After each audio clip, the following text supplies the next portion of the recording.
अखण्डमण्डलाकारं व्याप्तं येन चराचरं तत्पदं दर्शितं येन तस्मै श्रीगुरवे नमः। अद्य अस्माकं छत्तीसगढ़ संस्कृत शिक्षा सेवा संस्थाने स्वामी श्री श्रीनिवासाचार्य स्मृति व्याख्यानमालायाम् अत्र समुपस्थिताः परमश्रद्धेयाः छत्तीसगढ़ संस्कृत शिक्षा सेवा संस्थानस्य खैरागढ़ मण्डलान्तर्गतस्य संयोजिका परमादरणीया डॉक्टर पूर्णिमा केलकर महोदया, अहं तासां चरणकमलेषु स्वकीयं नतिततिं सश्रद्धं विनिवेदयामि। इतोपि अस्माकं संस्थानस्य अन्ये पदाधिकारिणः, आचार्याः, अध्यक्षवर्याः, इतोपि उपाध्यक्षाः, तत्तत् मण्डलेषु कार्यकर्तारः, अन्येपि श्रोतारः। अद्यतनीयस्य कार्यक्रमस्य अस्याः व्याख्यानमालायाः मुख्यवक्तृत्वेन अत्र अस्माकं पुरस्तात् समुपस्थिताः वर्तन्ते। समक्षं विराजमानाः सन्ति परमश्रद्धेयाः आचार्या श्रीमती सुश्रीवा अत्र विराजमाना चंचल शर्मा महोदयाः। अहं तासाम् अत्र छत्तीसगढ़ संस्कृत शिक्षा सेवा संस्थाने छत्तीसगढ़ राज्य पक्षतः सश्रद्धं स्वागतम् अभिनन्दनम् आचरामि। भवत्याः अभिनन्दनं स्वागतं वर्तते। महान् प्रमोदस्य अयं कालः वर्तते अस्माकं, यस्मिन् विषये वयं श्रोतुकामाः, अत्र विराजमानाः एकीभूताः। तद् विषयं वर्तते अस्माकं पूर्वजन्म विषये, तच्च कर्मसिद्धान्तस्य दार्शनिकपक्षं भारतीय ज्ञानपरम्पराम् आश्रित्य एताः अस्मान् सम्बोधयिष्यन्ति। वयं श्रोतुकामाः। अतएव अत्र स्वामी श्री श्रीनिवासाचार्य स्मृति व्याख्यानमालायां भवन्तः सर्वेपि जानन्ति, अस्माकं छत्तीसगढ़ राज्यस्य महापुरुषरूपेण विराजमानाः तेषां विद्यास्मृतिरूपेण वयं कृतकृत्याः तादृशाः अस्माकं गुरुचरणाः ये आसन्, तेषां विशिष्टरूपेण पुण्यस्मृतौ इयं व्याख्यानमाला संस्थानद्वारा प्रकल्पिता। तस्मादेव आचार्य श्री स्वामी निवासाचार्य विशेष स्मृति व्याख्यानमालायाम् अत्र तेषां चरणकमलेषु वाक् पुष्पाञ्जलि रूपेण अत्र इयं व्याख्यानमाला अस्माभिः तत्र समर्प्यते। तदर्थम् अहं पुनः सर्वेषां श्रोतृवर्याणाम् अथ च अस्माकं संस्थाने सर्वदा अस्मान् प्रेरयन्ति तादृशाः विद्यावारिधयः परम ज्योतिर्वेदाः आचार्याः डॉक्टर मृत्युंजय कुमार तिवारी महोदयाः, एतेषां समेषां चरणकमलेषु च प्रणमाञ्जलिं वितीर्य अहं सश्रद्धं सविनयं च प्रार्थयामि। आचार्या चंचल शर्मा महोदयाः अधुना अस्मान् समुद्बोधयन्तु इति। आचार्या शर्मा महोदया अस्मान् उपकुर्वन्तु। धन्यवादाः। धन्यवाद आदरणीय। सबसे पहले मैं डॉक्टर मनीष जी को धन्यवाद करना चाहूँगी। उसके अलावा संस्थान है जिसने मुझे आज इस मंच पर जुड़ने का मौका दिया, छत्तीसगढ़ संस्कृत शिक्षा संस्थानम, तो आप सभी का धन्यवाद।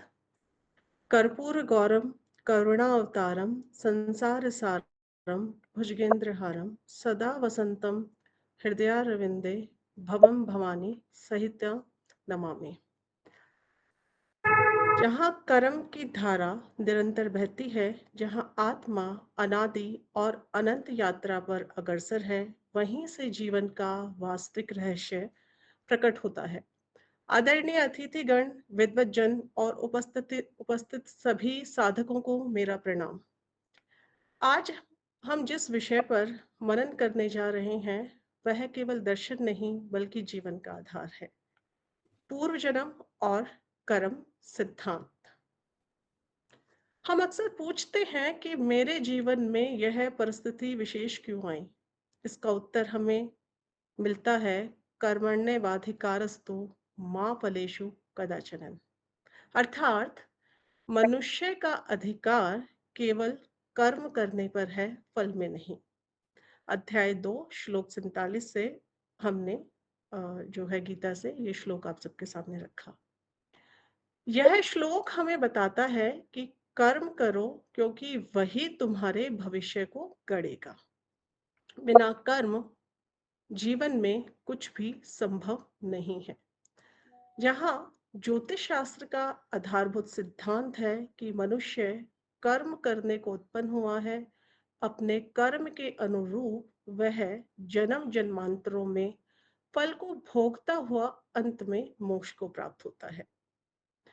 श्रीमद् भागवत गीता में तृतीय अध्याय के 5वें श्लोक में भगवान श्री कृष्ण कहते हैं, निसंदेह ही मनुष्य किसी भी काल में बिना कर्म किए क्षण भर भी नहीं रहता, क्योंकि सारा मनुष्य समुदाय जो है वो प्राकृतिक जन गुणों द्वारा परवश होता है।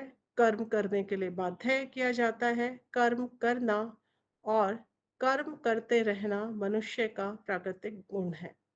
यदि मैं आज के मनोवैज्ञानिक थॉर्नडाइक और पावलाव की बात करूं तो वो भी यही कहते हैं कि मनुष्य का जो नेचर है, जो स्वभाव है, वो जन्मजात कर्म करने का है, निष्क्रिय रहने का नहीं है। इससे पहले भगवान श्री कृष्ण एक बात और कहते हैं। अध्याय 3 के चौथे श्लोक को मैं आप सबके सामने रख रही हूँ। मनुष्य ना तो कर्मों को आरंभ किए बिना निष्कर्मता को प्राप्त होता है और न कर्मों के केवल त्याग मात्र से ही सिद्धि को प्राप्त हो जाता है। यहाँ एक विचारणीय बात है कि मानव को कर्म करने ही पड़ते हैं।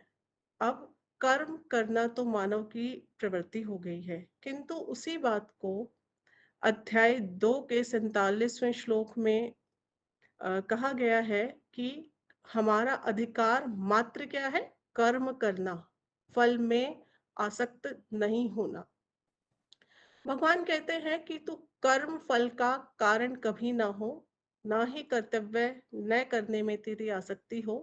अर्थात जो भी आप कर्म करते हैं उसको करते रहिए, कर्तव्य से करते रहिए, परंतु कर्म फल का कारण कभी ना बने, क्योंकि ये संभव ही नहीं कि आप जिस कर्म को किसी फल की इच्छा से करते हैं वो आपको मोक्ष की तरफ ले जाए।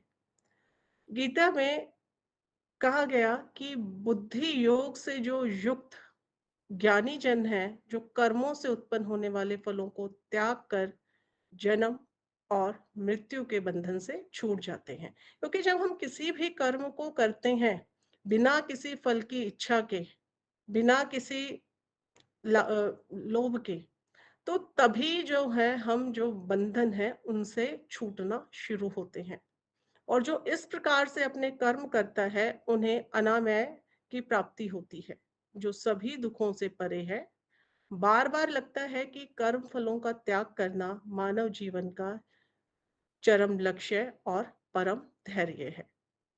जैसा कि हमने पहले भी चर्चा की कि कर्म करना तो प्रकृति का वरदान है मनुष्य के लिए, लेकिन कर्म क्या है, कर्म कितने प्रकार के हैं, ये जानकारी भी हमारे शास्त्रों में हमें प्रदान की गई है। यहाँ पर हम कर्म कांड के कर्म की चर्चा करेंगे कि कर्म कांड में कितने कर्म हैं, नॉर्मल कितने कर्म बताए गए हैं। तो सबसे पहले यहाँ मैं आप सबके सामने बताऊंगी कर्म कांड के प्रकार। थोड़ी और गहराई से देखने में हमें कर्मों के भेद समझ आएंगे कि निष्पद कर्म क्या है और प्रायश्चित कर्म क्या होते हैं। यहाँ मैं कर्मों का थोड़ा सा आपको जो है जानकारी दूं। देखिए, प्रायश्चित कर्म जैसा आपको नाम से ही क्लियर हो रहा होगा, स्पष्ट हो रहा होगा कि वो कर्म जो किसी पाप कर्म को या किसी ऐसे कर्म को करने के बाद हम प्रायश्चित स्वरूप करते हैं जिससे हमें अपराध बोध की प्राप्ति होती है। हमें अपराध होता है कि अपराध बोध या ग्लानि की भावना हमारे अंदर पैदा होती है कि हमने किसी का कुछ नुकसान किया, किसी के साथ कुछ गलत किया। तो जब उन कर्मों से छूटने के लिए जो कर्म किए जाते हैं, उन्हें हम प्रायश्चित कर्म कहते हैं। यहाँ एक और बात समझने की है कि नित्य कर्म और जो नैमित्तिक कर्म है, वो तो आवश्यक है ही, क्योंकि वो मोक्ष की ओर आपकी प्रवृत्ति लेके जाते हैं। अब इन कर्मों में अगर हम आगे बढ़ें, तो प्रायश्चित कर्म मोक्ष की ओर आपको अग्रसर करते हैं। फिर हमारे काम्य कर्म आते हैं और निषिद्ध कर्म के फल जो हैं, वो हमें भोगने पड़ते हैं। क्योंकि ये जो फल हैं, वो शुभ नहीं होते और इनसे निवृत्ति जो है, वो आवश्यक है। क्योंकि जब हम कोई भी कर्म किसी को कष्ट देने के लिए कोई पाप कर्म हम करते हैं या कोई इस प्रकार का कर्म जिससे किसी अन्य का अहित हो, वो सब कर्म कहीं न कहीं हमारे दूसरे जन्म के संस्कारों की जो है बीजारोपण करते हैं। वर्तमान का किया गया प्रत्येक कर्म आपके आने वाले भविष्य का निर्माण करता है या आपके आने वाले जन्म का निर्माण करता है। पूर्व जन्म और कर्म सिद्धांत के बाद हम आगे बढ़ते हुए कर्मों के जो अन्य प्रकार हैं, उनकी यहाँ बात करेंगे। वेदों में जब कर्म कांड का महत्व बताया गया है, कर्तव्य कर्मों की शिक्षा का नाम कर्म कांड है। क्या मतलब कर्म कांड? क्या जो हम कर्तव्यों के लिए कर्म करते हैं, वही कर्म कांड। कर्तव्य कर्म जो कहे गए, इष्ट और पूर्त।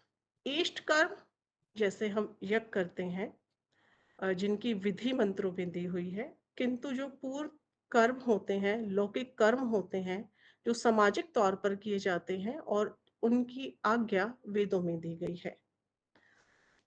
उसके बाद अगर हम आगे बढ़ें, तो जैसे वेदों में किन कर्मों की आज्ञा दी गई है, कौन से लौकिक कर्म है, इसकी चर्चा हम करेंगे कि लौकिक कर्म क्या, पाठशाला बनवाना, कुओं का निर्माण कराना, ये सारे के सारे जो इस प्रकार के सामाजिक कर्म है, वो लौकिक कर्म कहा गए हैं।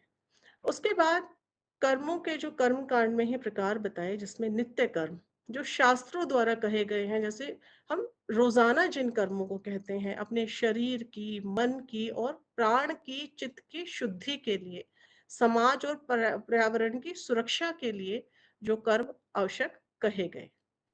उसके बाद बात आती है नैमित्तिक कर्म। वो इस प्रकार के कर्म विशेष हैं, जैसे हमारे षोडश संस्कार, गर्भाधान से मृत्यु तक जो संस्कार कहे गए हैं, वो सारे कर्म आपके नैमित्तिक कर्मों के अंतर्गत आते हैं। पुत्र का जन्म होना तो जातक कर्म संस्कार, किसी की मृत्यु पे श्राद्ध कर्म करना, ये सारे जो कर्म हैं, आपके नैमित्तिक कर्म हैं। फिर बात करेंगे तो वो है काम्य कर्म।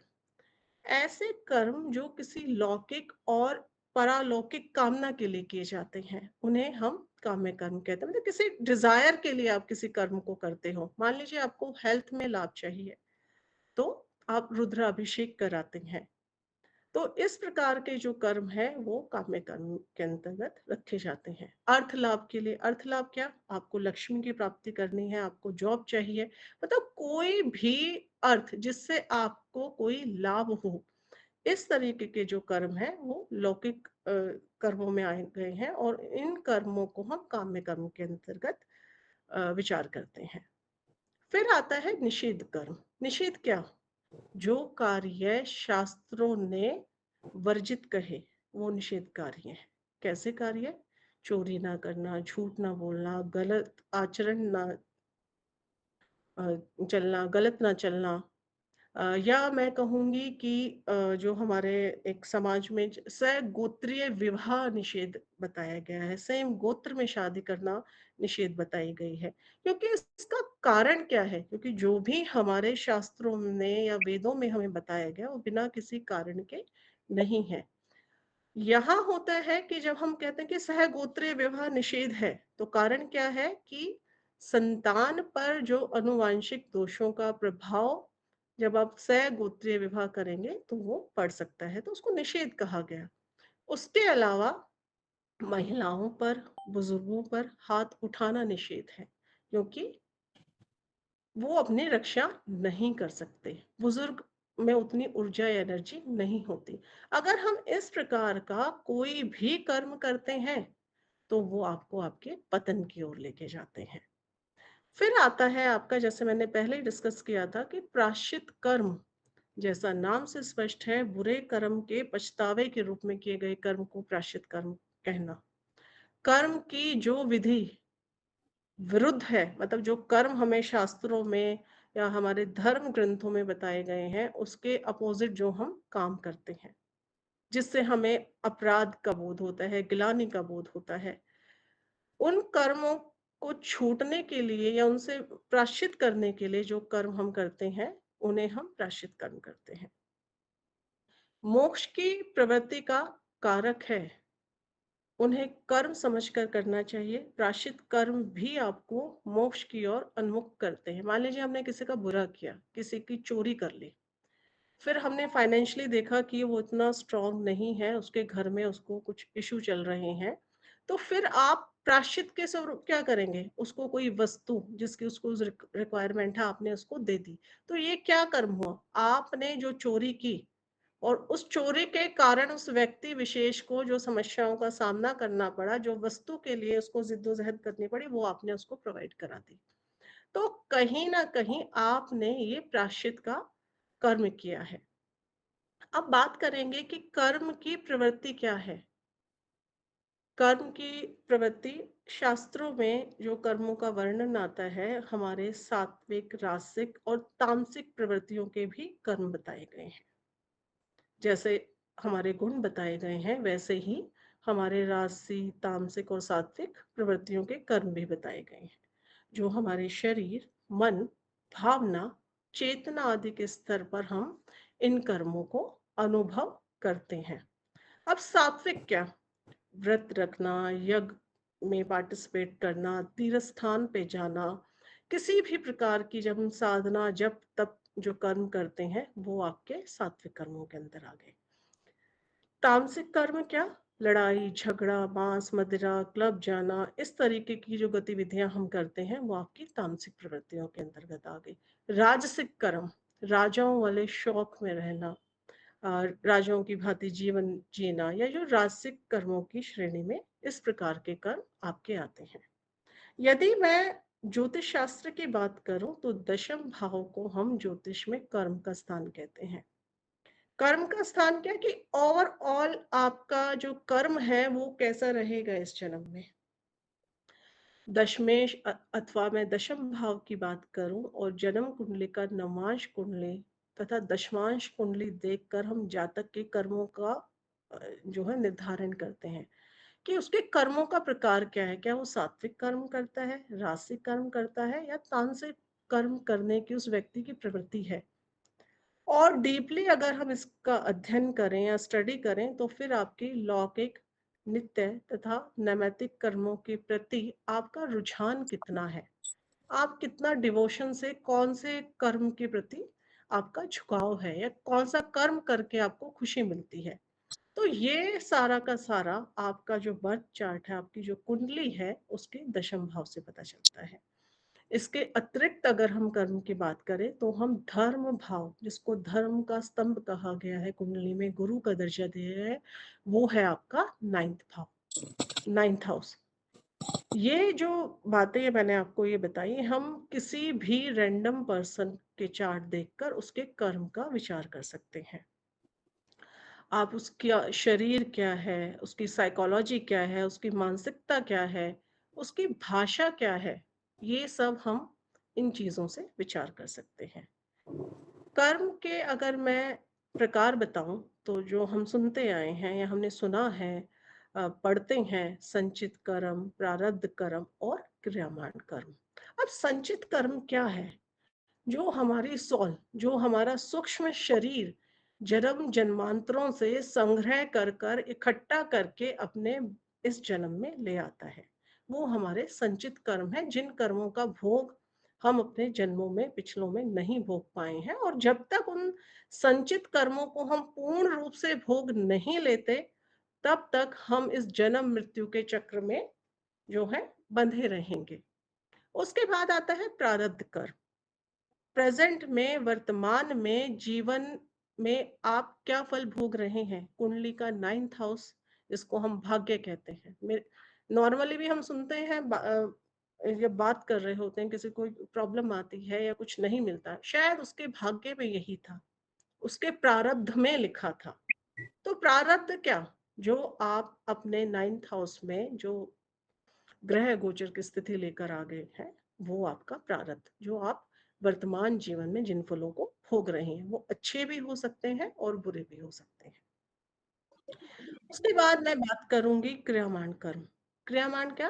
एट प्रेजेंट जो हम कर रहे हैं, हम सब बैठ के, जैसे ये जो संगोष्ठी है या जो ये सेमिनार है, इसको सुन रहे हैं और विचार कर रहे हैं, या जो वर्तमान में आपने जो भी कर्म किया, वो आपका क्रियामान कर्म है। आपका क्रियामान कर्म आपका जो है आने वाला भविष्य भी निर्धारित करता है। उसके बाद एक और कर्म हमारे शास्त्रों में कहे गए हैं, उनको हम कहते हैं आगामी कर्म, जो आने वाले वर्षों में आप करेंगे, जो आने वाले जन्मों में जिनको आपने भुगतना है। यहाँ हम सबको एक बात समझनी होगी कि ज्ञान से संचित जो कर्म है वो केवल जल सकते हैं, लेकिन जो आप अपना प्रारब्ध का पिटारा साथ लाए हो, जो कर्म आपने अपने पिछले जन्मों में किए हैं, आपके सूक्ष्म शरीर ने जो कर्म किए हैं, वो आपको भोगने ही पड़ेंगे। केवल और केवल ज्ञान से हम संचित कर्म है उन्हीं को जो है जला सकते हैं, लेकिन प्रारब्ध का जो कर्म है वो हमें भोगना पड़ेगा। यहाँ पुनः मैं एक बार गीता के चौथे अध्याय का 16वां, 17वां और 18वां श्लोक यहाँ कहना चाहूंगी, जिस श्लोक में भगवान, जब अर्जुन जो थे कंफ्यूज थे, उनको समझ नहीं आ रहा था, तो अर्जुन को कर्म के स्वरूपों के बारे में बताते हैं कि कर्म का स्वरूप क्या है, कितने प्रकार के कर्म है।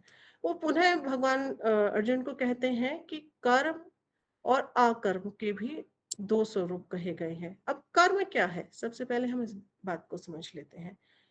कर्म की परिभाषा क्या है, आप क्या समझते हैं कर्म से? तो यहाँ जो कर्म क्या है वो मैं आप सबके साथ साझा कर रही हूँ। कोई भी कार्य आप अपने मन, वचन, कर्म से जो भी कार्य करते हैं, वही आपका कर्म है। मन, वचन, कर्म से, वाणी से जो आपने किया, वो आपका कार्य है। अब बात करें कि अकर्म क्या होता है। क्या हम काम ही ना करें, या हमने कुछ काम ही ना किया हो, ना मन से ना वचन से, क्या वो अकर्म है? नहीं। जो कर्म मुक्ति की तरफ ले जाए, वह कर्म बिना किसी फल की इच्छा के किया जाता है, तो उसको हम अकर्म कहते हैं। किसी की मदद कर देना राह चलते। जरूरी नहीं है कि हमें उससे कि मैं इसका काम करूंगा तो ये रिफंड में मुझ कुछ मेरी मदद करेगा या मुझे कुछ देगा। नहीं, बिना किसी इच्छा के अगर आपने किसी की मदद की, तो वो एक प्रकार का अकर्म है कि आपने राह चलते किसी के लिए कुछ कर दिया। जो अकर्म है वो पूर्व जन्मों के कर्म के फल को काटता है।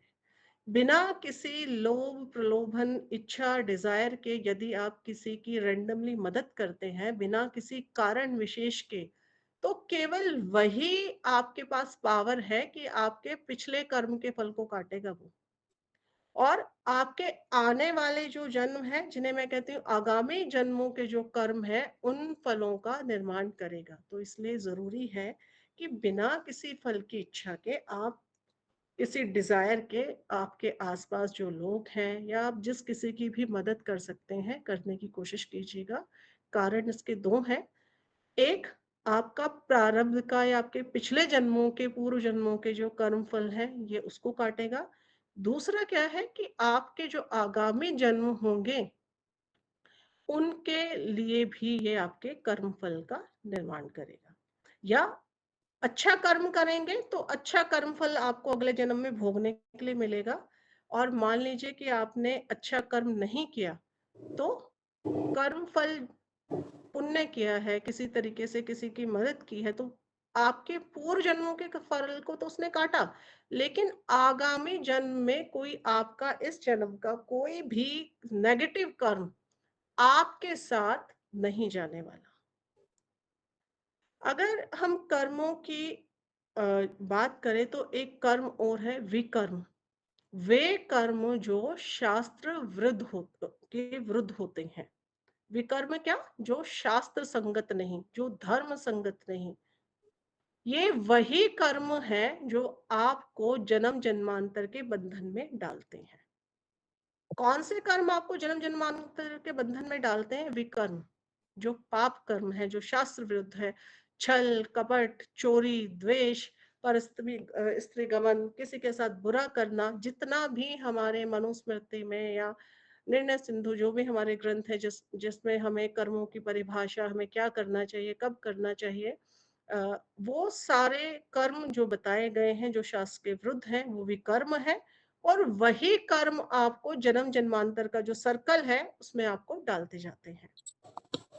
अब आत्मा और पुनर्जन्म की अगर हम बात करें तो अध्याय 2 में 22वां श्लोक आता है जहां भगवान कहते हैं कि मनुष्य कहाँ से आत्मा और पुनर्जन्म का हमें कॉन्सेप्ट मिलता है। यदि हम भगवत गीता की बात करें तो वहीं पर आपको मिलेगा कि मनुष्य पुराने वस्त्र त्याग कर नए धारण करता है, वैसे ही आत्मा पुराने शरीर को छोड़कर नया शरीर धारण करती है, और यही पुनर्जन्म का सिद्धांत है। आत्मा अमर है, केवल और केवल शरीर बदलता है। क्योंकि अंगुष्ठमान मतलब अंगूठे जितनी जो आत्मा है वो हमारी बताई गई है शास्त्रों में और वेदों में, कि आत्मा सिर्फ एक अंगूठे जितनी है, एक सूक्ष्म शरीर है जिसको हम सोल कहते हैं या सूक्ष्म शरीर कहें। और यही जो ज्योति है, जो ये दिव्य प्रकाश है, वही जन्म जन्मांतर तक अपना जो रूप है बदलता रहता है। कभी वो किसी योनि में, योनि कैसे प्राप्त होती है? आपने प्रेजेंट में क्या कर्म किया, वर्तमान में आपके कर्म फल क्या है, वही आपकी जो आने वाले जन्म की है योनि निर्धारित कर देता है। महाभारत में कहा गया है कि जन्मे हुए की मृत्यु और मृत का जन्म निश्चित है। इस विषय में सोचने के योग्य ना तो तू है, और अर्थात जन्म और जो मृत्यु का चक्र है वो चलता रहता है। महाभारत में एक और श्लोक आता है, यथा धेनु सहस्त्रेनो वस्तो विंदति मातरम तथा पूर्व कृतम कर्मा करता रहे मनो गच्छति। अर्थात जैसे सहस्त्र गायों के झुंड में बछड़ा अपनी माँ को पहचान लेता है, ठीक उसी प्रकार से आपके पूर्व जन्म में जो आपने कर्म किए हैं, तो वो जो कर्म है ना वो अपने कर्ता को पहचान कर उसके पास पहुंच ही जाता है। कर्ता को अपने शुभ और अशुभ दोनों कर्म के फल जो है भोगने पड़ते हैं। भारतीय दर्शन की जो पूरी फिलॉसफी चलती है, जो फिलॉसफी है हमारी, दर्शन की जो पूरी धुरी है, वो पुनर्जन्म के सिद्धांत पर बिलीव करती है। अगर मैं पश्चात देशों की बात करूं तो वहां भी जो है पूर्व जन्म पर कार्य करने लगे हैं, और ये धारणाएं बनने लगी हैं कि ये जो शरीर है ना, ये मात्र इस जन्म के जो अनुभव हैं, जो एक्सपीरियंस हैं, उनको लेकर आगे नहीं बढ़ रहा, बल्कि कुछ जो हम पिछले जन्मों से लेकर आ रहे हैं वो भी हमारे साथ हैं। इतना ही नहीं, यही जो चीजें हैं हमारे साथ आगे बढ़ेंगी या कैरी फॉरवर्ड हो जाएंगी। दुनिया भर के सभी धर्म देशों में एक पाश्चात्य विद्वान हुए, डॉक्टर इयान सिटवेंसन ने लगभग 600 से अधिक मामलों में केस में उन्होंने पुनर्जन्म के सिद्धांत की पुष्टि की। पुनर्जन्म का सिद्धांत जो है थोड़ा सा टफ है उसको डिकोड करना, क्योंकि हमारे पास प्रामाणिकता या जो केसेस है उनकी कमी हो जाती है। पूर्व जन्म का इतिहास जानना बहुत अच्छा नहीं समझा जाता। मैं यहाँ कर्म विपाक संहिता में इस पर चर्चा की गई है। और अगर आप एस्ट्रोलॉजी के स्टूडेंट हैं या ज्योतिष जानते हैं तो वहाँ हम व्रत जातक में भी जो है पूर्व जन्म में आप कहाँ से आए थे, क्या करते थे, इन सारे विषयों की जो है चर्चा वहाँ की गई है। अब लगे हाथ इस बात की भी चर्चा हो जाए कि पूर्व जन्म के जो संस्कार थे वो जन्म जन्मांतर तक कैसे जाते हैं। देखिए, मनुष्य को, केवल मनुष्य को कर्म योनि का प्राणी कहा गया है। यह जो कर्म योनि है, ये जो कर्म योनि का प्राणी है ये मनुष्य, ये इसकी विशेषता है। और ये योनि हमें कैसे मिली? हमारे प्रारब्धवश, हमारे प्रारब्ध की परिस्थितियों के अनुरूप हम आज जो ये शरीर है, ये जो योनि है, वो हमें मिला है और हम अपने आप को उसमें ढाल भी लेते हैं। अगर मैं अन्य सभी योनियों की बात करूं तो वो भोग योनियां कही गई हैं। सिर्फ मनुष्य जो है वो कर्म योनि के अंतर्गत आता है। अपनी अपनी योनियों के लिए जो आवश्यक ज्ञान है वो सब लेकर आते हैं। कर्म योनि में फल भोगने के लिए आपको स्थूल देह की आवश्यकता होती है। विवेक चूड़ामणि के 87 से लेकर 91 जो श्लोक है उसमें स्थूल देह के बारे में बताया गया है कि पूर्व जन्मों के कर्मों के कारण आपकी त्वचा, आपका मांस, आपका रक्त, आपका स्नायु तंत्र, आपकी फैट, मज्जा, हड्डियां, सारी की सारी हमें कैसे मिलती हैं? हमारे प्रारब्ध वश, पूर्व के कर्मों के वश हमने ये सब जो चीजें हैं पाई गई हैं। इस स्थूल शरीर की जो शरीर हम सबको प्राप्त हुआ है, इसकी रचना का कारण क्या रहा? कर्मों का फल। जो हमने पिछले जन्म में कर्म किए हैं, पूर्व जन्मों में जो कर्म किए हैं, उनको उनका फल भोगने के लिए ही हमें जो यह बॉडी है, ये शरीर है, वो प्राप्त हुआ है।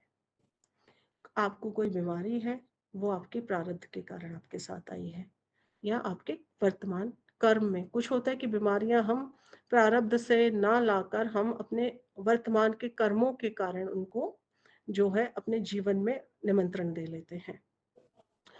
कोई बच्चा बचपन से ही देख नहीं पाता, कोई अपंग होता है, तो क्या कर्म रहे होंगे कि उस व्यक्ति ने इस प्रकार की जो शरीर पाया? तो ये फिर उसका जो प्रारब्ध का कर्म था वो यहाँ आधार बना। जागृत, स्वपन और आपका जो ये शरीर है, इसके माध्यम से जो आपने जो भारी भोग किए हैं, वो सब के सब आप स्थूल देह का जो स्वरूप आपको मिला है, वो उनका ही जो है प्रकार है। इस शरीर में जब प्राण वायु का जो संपर्क है वो हट जाता है तो उसे हम मृत्यु कहते हैं। क्योंकि मृत्यु क्या है? हमारे अंदर जो वायु का संपर्क, निरंतर ऑक्सीजन जो हम ब्रीथ लेते हैं, सांस लेते हैं, वही जब हमसे कट जाए या हट जाए तो हम मृत्यु को प्राप्त करते हैं। प्राण वायु के अलावा कुछ और तत्व भी हैं जो प्राण के साथ साथ चेंज होता रहता है, स्थानांतरित होते रहते हैं। और वो क्या है? इसे शास्त्रों में सूक्ष्म शरीर, लिंग देह कहा गया है। तो यहाँ मैंने बात की स्थूल देह जो हमने प्राप्त किया। आपके नेल्स कैसे हैं, आपके बाल कैसे हैं, आपकी स्किन कैसी है, आपका स्नायु, चर्बी, आपका बॉडी स्ट्रक्चर, ईच प्रत्येक जो चीज है आपकी, वो आपके पूर्व जन्मों के कर्मों के कारण आपकी स्थूल देह में आपको प्राप्त हुई है। विवेक चूड़ामणि में हमारी पांचों ज्ञानेंद्रियां, श्लोक 26 में विवेक चूड़ामणि में आता है कि आपकी जो पांचों ज्ञानेंद्रिय हैं, ज्ञानेंद्रिय क्या? आपकी दृष्टि, आपके श्रवण, स्वाद, स्पर्श और सूंघना। कर्मेंद्रिय आपकी जीभा, आपकी ज्ञानेंद्रिया, आपके गुर्दा द्वार। और प्राण भी वहां 5 प्रकार के बताए गए हैं। प्राण वायु, अपान वायु, उदान वायु, व्यान वायु और समान वायु। ये आप अगर योग दर्शन में भी जाएंगे तो वहां भी आपको इनके बारे में पढ़ने को मिलेगा। लेकिन इसके अतिरिक्त मन और बुद्धि, ये 17 तत्व हैं जिनसे आपका जो ये सूक्ष्म शरीर है उसका निर्माण हुआ है। दृष्टि, श्रवण, स्वाद, स्पर्श, प्राण, कर्मेंद्रियां, जीवा, हाथ, पांव, गुद्दा द्वार, ज्ञानेंद्रियां, आपकी 5 प्रकार की वायु, इन सारे की सारों को मिलाते हैं तो ये 17 जो है तत्व हैं। और इनसे आपका जो सूक्ष्म शरीर है वो निर्मित होता है। जीवात्मा या सूक्ष्म शरीर या लिंग देह कर्म के अनुसार जो है शरीर जो है परिवर्तित करती रहती है। जो हमारी सॉल है, जिसको हम सोल कहते हैं इंग्लिश में, जीवात्मा कहते हैं, सूक्ष्म शरीर कहते हैं या लिंग देह, कुछ किसी भी नाम से बुलाइए। ये जब चेंज करती है, इस शरीर को छोड़ती है और दूसरे शरीर में जाती है, तो वो जो शरीर उसको मिलता है या जो योनि उसको मिलती है, वो किस कारण मिलती है कि उसका कर्म कैसा रहा, उसने क्या कर्म किया, वही निर्धारित करता है उसका आने वाला जन्म। ये जरूरी नहीं कि हम अभी मनुष्य जन्म में हैं तो अगला जन्म फिर हमें मनुष्य का मिलेगा। गरुड़ पुराण में काफी लंबा चौड़ा इस विषय के बारे में विस्तृत वर्णन मिलता है कि जब आपका जो शरीर है इस देह को छोड़ता है, तो वो कहाँ से आपके प्राण निकले, मुंह से, आंख से, कहाँ से, तो उसी के अनुसार वहां उस व्यक्ति की जो नेक्स्ट योनि है वो निर्धारित बताई गई है। पुराने शरीर से इस सूक्ष्म शरीर को लेकर जो जीव है वो जब चैतन्य का नए स्थूल या नए शरीर में जब प्रवेश होता है, तो उसको हम जन्म कहते हैं, उसे जन्म कहा गया। मृत्यु के समय सूक्ष्म देह ही जीव को स्थूल देह से वहन करके आगे लेके जाता है। जन्म क्या, जब हमने हमारा जो सूक्ष्म शरीर है इसने शरीर को छोड़ा और जो चैतन्य है या जो हमारे अंदर जो दिव्य ज्योति प्रकाश में जिसको हम आत्मा कहते हैं, वो जब किसी और शरीर में ट्रांसफर हो गई, वो जन्म हुआ। सूक्ष्म शरीर के अंतर में भी एक शरीर है, उसे कहते हैं कारण शरीर। सूक्ष्म शरीर जीवात्मा पुनर्जन्म का जो है वो कारण है। हमारे पुनर्जन्म का कारण क्या होता है, आपके सूक्ष्म शरीर के अंतर में भी जो एक शरीर है उसे आप कारण शरीर कहेंगे कि ये क्या कारण है कि हमें ये शरीर मिला, और उसका कारण क्या हुआ, आपका सूक्ष्म शरीर है, जो आपकी जीव आत्मा है, उसका पुनर्जन्म क्या रहा, उसके कर्म कैसे रहे। और यही जो जीवात्मा है वो अंगूठे भर का होता है, ऐसा कठोपनिषद में वर्णन आता है। किंतु कारण क्या है कि शरीर जो है विशुद्ध आत्मा या परमात्मा है, स्थूल शरीर नष्ट होते रहते हैं। जब तक सभी कर्मों का नाश ना हो जाए, तब तक जीव आत्मा शेष नहीं होती। जब तक आपके जितने भी पुराने कर्मों का जो रिपीटेशन होता रहेगा, जब तक जीवात्मा शेष जो है रिपीटेड पैटर्न में चलता रहेगा। जब सभी कर्म फल शेष हो जाए, या मतलब आपके सारे जो कर्म हैं वो शेष हैं, बचे हुए हैं, सभी जन्म जन्मांतरों के बंधन से छूट जाएं, तो लिंग देह के कारण देह में परिवर्तित हो जाता है। कि जितने भी आपके कर्मों का पैटर्न या जो बर्डन आपके साथ चला आ रहा है, जो बैगेजेस चले आ रही हैं, तब तक आप जो है बर्थ प्रोसेस में जन्म जन्मांतरों के बंधन में आप बंधे रहेंगे। और जैसे ही वो आपका कार्मिक जो बैगेज कहते हैं या हम जिसको कार्मिक बंधन कहते हैं वो खत्म हुआ, तो जो आपका शरीर है, जो आपकी देह है, वो जो है मोक्ष की तरफ अग्रसर हो जाती है। रजोगुण, तमोगुण और सत्वगुण से परे अव्यक्त रूप में ये तीनों गुण भी हम लोगों के अंदर रहते हैं। और यही कारण है कि जो आपका शरीर है उसमें स्थूल सूक्ष्म शरीर, इन सब के अनुरूप ही आपके शरीर का निर्माण होता है। जो सूक्ष्म शरीर है वो बार बार जन्म लेता है, जो आत्मा है वो बार बार जन्म लेती है। सिर्फ आपकी जो देह है, जो भौतिक शरीर है, वो खत्म होता है। वहाँ शंकराचार्य जी कहते हैं पुनरुक्ति जन्मम पुनरुक्ति मरणम, मतलब बार बार माँ की कोख में आना, बार बार जन्म लेना, बार बार मरना, इस संसार सागर को पार कर पाना बहुत कठिन है मुरारी। कृपया जो है वो आप कीजिए, और आपकी कृपा के बिना या आपकी भक्ति के बिना ये संभव नहीं है। यह भी मतलब कोई बिरला ही होगा अ, कि वो जन्म-मरण के बंधन में बंधा हुआ हो और अपने कर्मों का त्याग करके आगे बढ़े। हर कोई नहीं कर पाता, क्योंकि बहुत रेयर केसेस होते हैं जहाँ व्यक्ति अपने जन्म-मरण के बंधन में बंधा हुआ है और उसके बाद भी वो अपने कर्मों का जो है, कर्मों को इस प्रकार से कर रहा है कि उसको अपने कर्मों का फल का कोई चिंता नहीं है, या वो किसी कर्म को इस कारण कर ही नहीं रहा कि मुझे कुछ प्राप्त होगा। और ये सारी चीज़ें हमें कहाँ से मिलती हैं? ये सब चीज़ें जब हम विचार करते हैं तो आपकी जो कुंडली है उसमें कुछ योग बने होते हैं।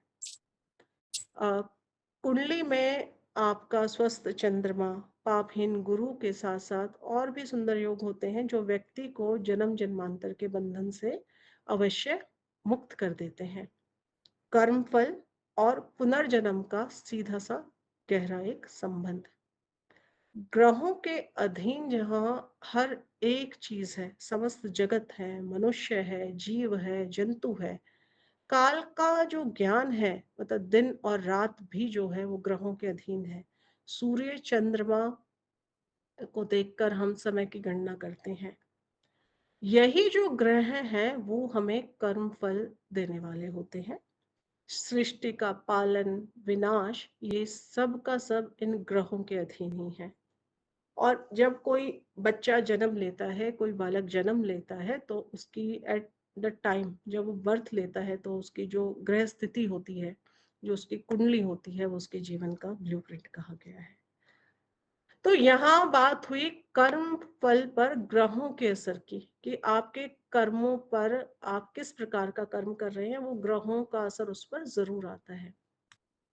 अगर आपके सात्विक कर्म है, पूजा-पाठ के कर्म हैं, लोगों की भलाई करते हैं, तो कहीं न कहीं आपका गुरु एक्टिव है, आप बहुत डिसिप्लिन्ड लाइफ़ जीते हैं। अ पंक्चुअल बहुत हैं, या अपने कर्म को बहुत सम्मान के साथ करते हैं। हर कर्म में आप कि ये कर्म मुझे करना है, इसका गलत फल मुझे नहीं लेना, तो फिर आप कहीं न कहीं शनि भी इस चीज़ को इंडिकेट करता है। बृहत जातक के 25वें निर्णय अध्याय के श्लोक 14 से 15 में बताया गया है कि मनुष्य इस जन्म में किस लोक से आया और पूर्व जन्मों के कर्म उसने कहाँ भोगे, या मृत्यु के बाद वह किस लोक में जाएगा। इसके अलावा इसको अगर हम और डीपली स्टडी करें या और डीपली जानना चाहें, तो हम फिर दृष्टिकोण जो कुंडली है उसका प्रयोग करते हैं। इस श्लोक के जन्म कुंडली में जब हम चंद्रमा, सूर्य की बात करते हैं, तो हमें वहाँ विचार करना होता है कि सूर्य और चंद्रमा में से अधिक बली कौन है? क्योंकि जब सूर्य और चंद्रमा जो काल को निर्धारित करते हैं, आपको समय बताते हैं, जब हम उनका विचार करते हैं कि देश काल में कौन-सी राशि में गए हैं, उस राशि का जो लॉर्ड है या उसका जो राशि अधिपति है, अगर वो गुरु है, तो ये कहा जाता है कि वो व्यक्ति देवलोक से आया है। और यदि चंद्रमा या शुक्र है दृष्टिकोण के राशि के पति, तो व्यक्ति पितृलोक से विचार किया जाता है। और इसके अलावा अगर इस दृष्टिकोण का स्वामी शनि या बुध है, तो विचार किया जाता है कि जो ये जातक है, जो ये बच्चा है, ये नरक लोक से आया हुआ है। ये एस्ट्रोलॉजिकल एक कैलकुलेशन मैंने आपको यहाँ बताई। अगर मैं देवज्ञ बारामहीर जी की बात करूं, तो उनका विचार है कि जिस लोक से प्राणी आया है वहां वो कैसी स्थिति में था, इसका पता भी आपकी जन्म कुंडली के सूर्य और चंद्रमा, उनसे ही आप उसका पता कर सकते हैं। और वो कैसे होगा, आपको ये देखना है दोनों ग्रहों में से बलि कौन है, और जो दृश कौन पति है उसकी अवस्था कैसी है, मतलब उच्च के तो नहीं है, नीच के हैं, तो उसके अनुसार फिर ये सब निर्धारित किया जाता है। अगर ये देश कौन पति यदि नीच राशि के समीप हो या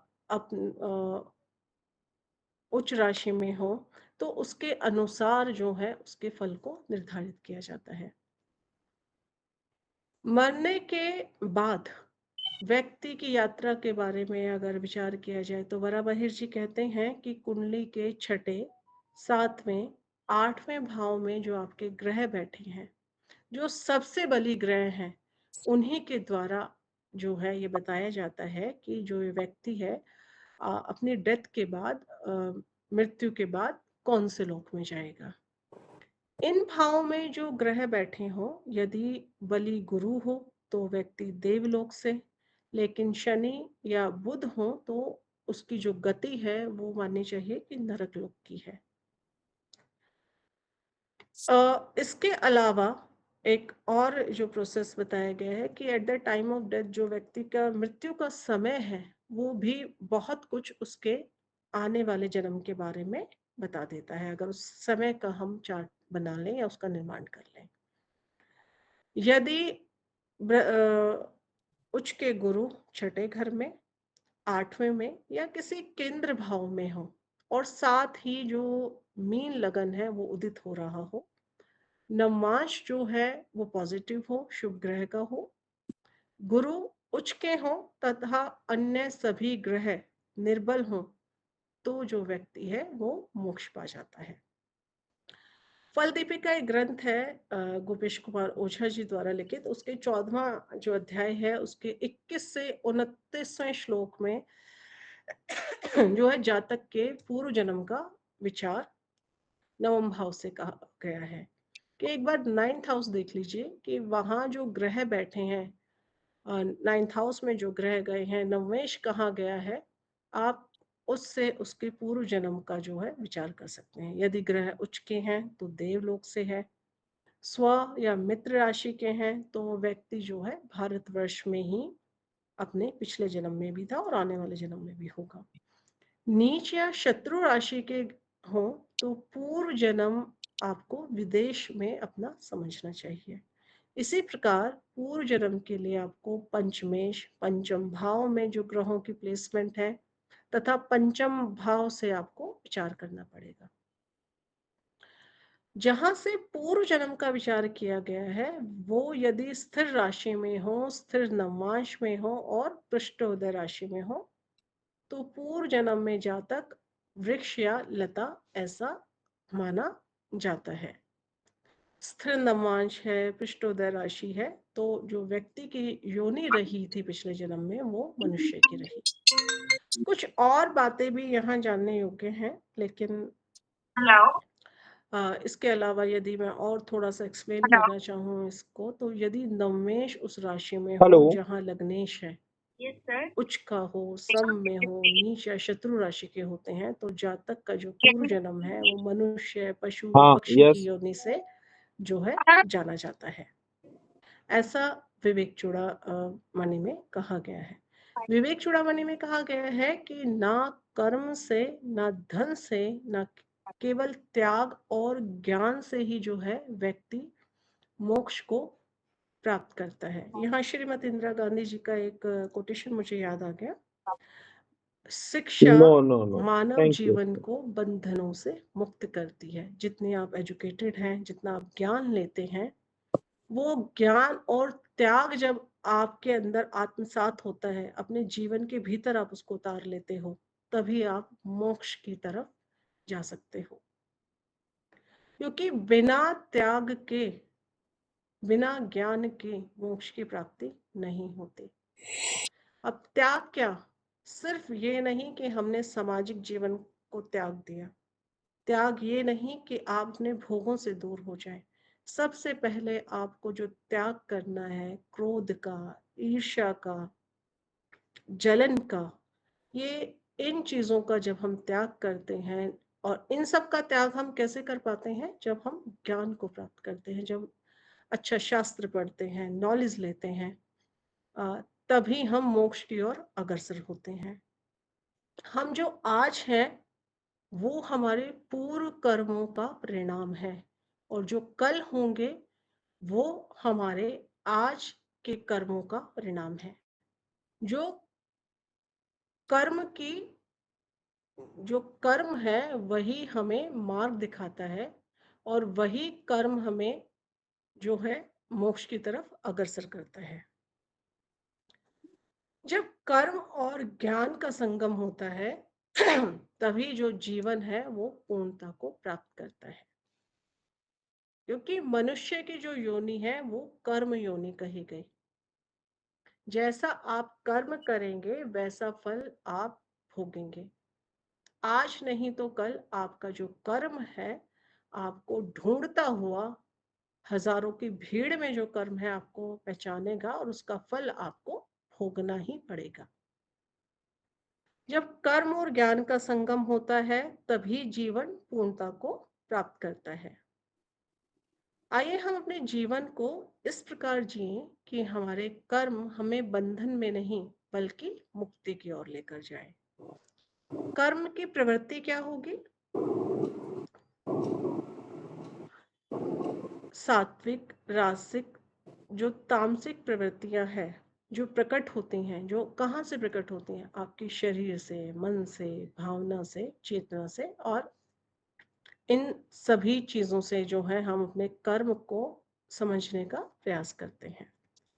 क्योंकि कर्म का जो फल है वो हर व्यक्ति को हर समय कहीं ना कहीं किसी कारणवश जो भी कर्म किया है उसका फल आपको एक दिन जो है भोगना ही पड़ता है। यही कर्म सिद्धांत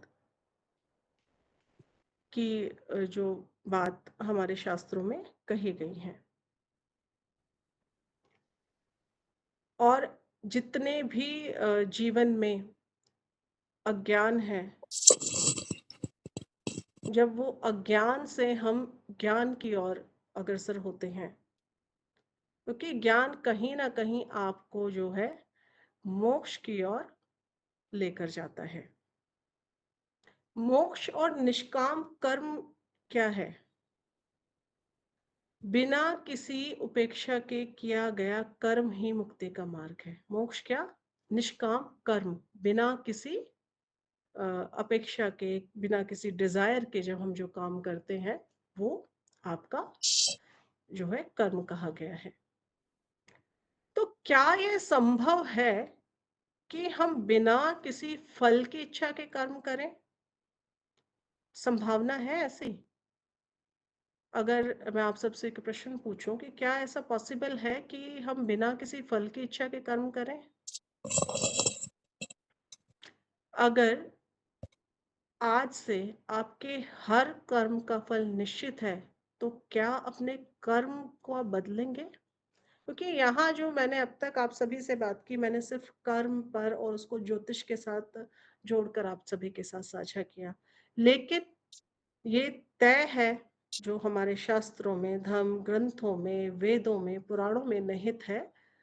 श्रीमद् भगवत गीता में कर्म पर काफी अच्छा जो है वर्णन हमें पढ़ने को, सुनने को, देखने को मिलता है कि केवल और केवल कर्म ही जो है आपके हर समस्या का कारण है और निवारण है। तो क्या यह संभव है कि हम बिना फल की इच्छा के कर्म करें? अगर आज से आपके हर कर्म फल निश्चित है कि मैंने आज किसी को अब्यूज किया, किसी को थप्पड़ मारा, या भरी सभा में किसी को मैंने अपमानित किया, तो ये जो मेरा कर्म है वो कर्म जो है मुझे भविष्य में आने वाले, अब जन्म जन्मांतर में, या तो मैं इसी जन्म में उसका फल भोगूंगी। अगर इस जन्म में मैं उसका फल नहीं भोग पाई तो वो कर्म मेरे आने वाले जन्म में प्रारब्ध के रूप में मेरे साथ, मेरा जो स्थूल शरीर जब छूट जाएगा और जो आत्मा है या जो मैं सोल कहूँ, जो लिंग दे कहूँ, वो अपने साथ उसको लेकर जाएगी और वहां मुझे उस कर्म को भोगना ही पड़ेगा। इसलिए बिना किसी फल की इच्छा या लगाव के हमें अपना कर्तव्य जो है वो करते रहना चाहिए, उसको निभाते रहना चाहिए। क्योंकि बिना आसक्ति के, बिना आशा के, बिना किसी इच्छा के अगर हम कोई कर्म करते हैं तो जो मनुष्य इस प्रकार से कर्म करता है, वही परमात्मा को, वही जो मोक्ष को जो है प्राप्त होता है। यही जागरूकता है, यही परिवर्तन है और यही आपके जीवन को नई दिशा देता है। अंत में मैं यही कहना चाहूँगी, कर्म केवल क्रिया नहीं है, यह आपके भविष्य की रचना करता है, आपके भविष्य का निर्माण करता है। हमें कर्म का जो मार्ग है अ, उसको देखते हुए, उसको अपने आत्मज्ञान आत्मसात करते हुए आत्मज्ञान की ओर जो हमारा कर्म है, वो हमें लेकर जाता है। क्योंकि बिना कर्म के मनुष्य की जो योनि है, जो कर्म की योनि हमें दी गई है, उसका निर्वाह संभव नहीं। तो आइए हम सब मिलकर संकल्प करें, हम ऐसा कर्म करें जो हमें बंधन नहीं बल्कि मुक्ति की ओर लेके जाएगा। धन्यवाद। मैं जी आज का चर्चा यही समाप्त करती हूँ। जी जी, बहुत बहुत धन्यवाद आदरणीय परम श्रद्धेय आचार्य चंचल शर्मा जी, हम सबके समक्ष उपस्थित होकर के जन्म पुनर्जन्म के सिद्धांत और कर्म के विशेष शास्त्रों के उद्धृत वचनों को आदर्श लेकर के ज्योतिष के उस महान आचार्यों के प्रकल्पों को स्मरण करते हुए विविध आयामों पर विचार आपने प्रस्तुत किया।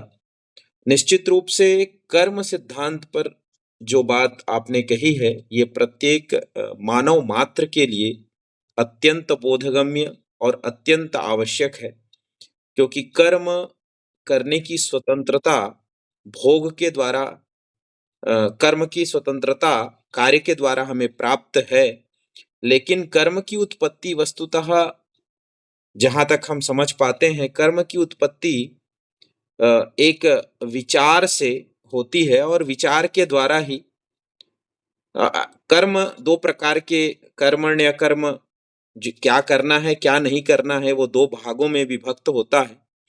इसलिए स्वतंत्र कर्ता हो करके भी वो कर्म को दो भागों में प्राप्त करके वो कुकर्म और सुकर्म दो भागों में परिणित हो जाता है, जिसका परिणाम उसको फल रूप में प्राप्त होता है। तो निश्चित रूप से ये अत्यंत उपादेय व्याख्यान है और इस पर आपने जितनी सहजता और सरलता से इन सभी बातों को स्पष्ट किया है, हम सब के लिए, हमारे पूरे छत्तीसगढ़ संस्कृत शिक्षा सेवा संस्थान के समस्त आचार्यगण एवं अन्य सभी श्रोतागण के लिए अत्यंत उपादेय है। और हमारे बीच में उपस्थित हैं परम श्रद्धेया इंदिरा कला संगीत विश्वविद्यालय की जो संस्कृत विभाग की विभागाध्यक्षा हैं, परम आदरणीय डॉक्टर पूर्णिमा केलकर महोदया, मैं उनसे सादर निवेदन करता हूं कि आप आचार्य श्रीमती चंचल शर्मा जी का धन्यवाद ज्ञापन करते हुए संबोधन करेंगी। केलकर महोदया। सर्वान् प्रणमामि। समुपासते शिव इति ध्वनि श्रूयते न वा? आमां श्रूयते आचार्य। यं शैवासमुपासते शिव इति ब्रह्मेति वेदान्तिनो बौद्धः बुद्ध इति प्रमाणपटवा कर्तेति नैयायिकाः अर्हन्येत्यथ जैनशासनरता कर्मेति मीमांसकाः सोऽयं वो विदधातु वाञ्छितपदं त्रैलोक्यनाथो हरिः। योगः कर्मसु कौशलम् कर्मायत्तं फलं पुंसाम्। अद्य श्री श्रीनिवास आचार्य स्मृति व्याख्यानमालायाम् अस्माभिः आदरणीयायाः चंचल शर्मणः इति महाभागायाः व्याख्यानं श्रुतम्। इदं दार्शनिकं व्याख्यानमस्ति। वस्तुतस्तु कर्म एव समेषाम् आधारतत्वम् अस्ति। आदरणीय ने कर्म के विषय में बहुत दार्शनिक और गंभीर चिंतन प्रस्तुत किया। यह सत्य ही है कि जैसा हम कर्म करेंगे उसी के आधार पर जन्म प्राप्त होगा। और जहाँ तक पुनर्जन्म और कर्म के सिद्धांत की बात आती है, मुझे एक श्लोक याद आता है। ये बहुत सुंदर श्लोक है। संभवतः ये काव्य प्रकाश के काव्यलिंग अलंकार का उदाहरण है। ये श्लोक है कि एक भक्त भगवान शिव से कह रहा है, एक भक्त कहता है कि मेरे दोनों अपराधों को क्षमा करिए। ये श्लोक है, वपु प्रादुर्भावादनुमृतमिदं जन्मनि पुरारेण प्रायः क्वचिदपि भवन्तं प्रणतवान् न मन्मुक्तः सम्प्रत्यहमतनुरग्रेऽप्यनतिभाग् महेश क्षन्तव्यं तदिदमपराधद्वयमपि। अब ये कौन से दो अपराध हैं? वो भक्त कहता है कि पूर्व जन्म में मैंने आपका स्मरण नहीं किया, मैंने तामसिक कर्म किए, राजसिक कर्म किए, जैसे कि आदरणीय ने चर्चा की है, और उसी के परिणाम स्वरूप मुझे वर्तमान जन्म प्राप्त हुआ। क्यों? क्योंकि मेरा पूर्व जन्म का जो प्रारब्ध था वो इस जन्म में दिखाई दे रहा है, पर अगला जन्म मुझे नहीं मिलेगा। क्यों नहीं मिलेगा? क्योंकि मैं इस जन्म में शिव जी की इतनी उपासना करूंगा, उनकी इतनी भक्ति करूंगा, तो मैं स्वयं ही मुक्त हो जाऊंगा। मेरा ये आज का कर्म मुझे मुक्त कर देगा। तो उन्होंने दो अपराध कौन से कहे हैं कि पूर्व जन्म में स्मरण न करना और अगले जन्म में भी स्मरण न करना। आगामी कर्म, जैसे कि आदरणीय ने कर्मों के प्रकारों की चर्चा की कि संचित कर्म, प्रारब्ध कर्म, क्रिया कर्म और आगामी कर्म। तो जो भावी कर्म है, तो उसके संदर्भ में वो कहता है भक्त कि भाई मैंने पूर्व में अपराध किया था, इसीलिए मुझे ये जन्म मिला, और आगे भी मैं स्मरण नहीं करूंगा। क्यों? क्योंकि मैं तो इस जन्म में मुक्त हो जाऊंगा, क्योंकि मैं इतनी भक्ति करूंगा, मेरा इतना अनुकूल कर्म रहेगा, मेरा सात्विक कर्म रहेगा, तो मेरे पुनः जन्म लेने का प्रश्न ही उपस्थित नहीं होता। तो अगले जन्म में स्मरण न करने का अपराध और पूर्व जन्म में स्मरण न करने का अपराध, इन दो अपराधों के लिए वो भक्त शिव जी से क्षमा मांगता है।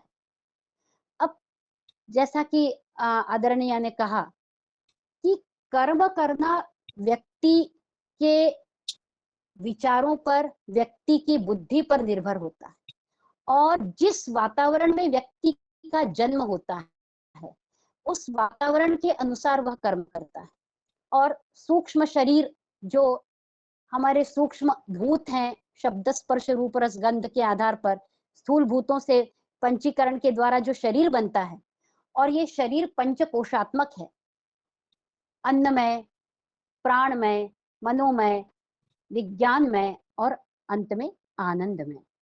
तो ये जो 5 कोश हैं, तो इन कोशों के आधार पर हम जैसा खाते हैं, जैसा अन्न लेते हैं, उसी प्रकार की हमारी एक विचार शक्ति होती है, कर्म करने की क्षमता होती है।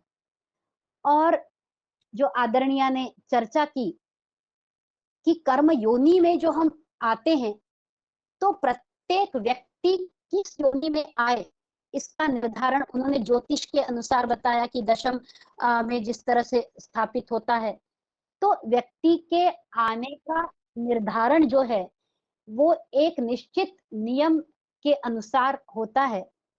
और इस जन्म में जब व्यक्ति कर्म करता है, क्योंकि वेदांत के अधिकारी में कहा है कि अस्मिन जन्मनि जन्मांतरेवा, इस जन्म में या अगले जन्म में या पूर्व जन्म में आपने जो किया है उसी के आधार पर आपको उस फल की प्राप्ति होती है।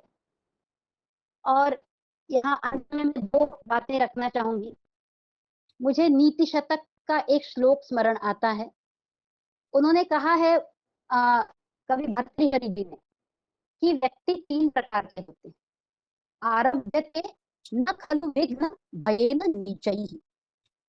जो बिल्कुल निम्न वर्ग के व्यक्ति होते हैं, यानी जो कर्म से भयभीत होते हैं, वो क्या करते हैं, कहीं कोई संकट तो नहीं आ जाएगा, कहीं हमारी लिंक बंद तो नहीं हो जाएगी, कहीं लाइट तो चली नहीं जाएगी, इस भय से वो कर्म ही नहीं करते।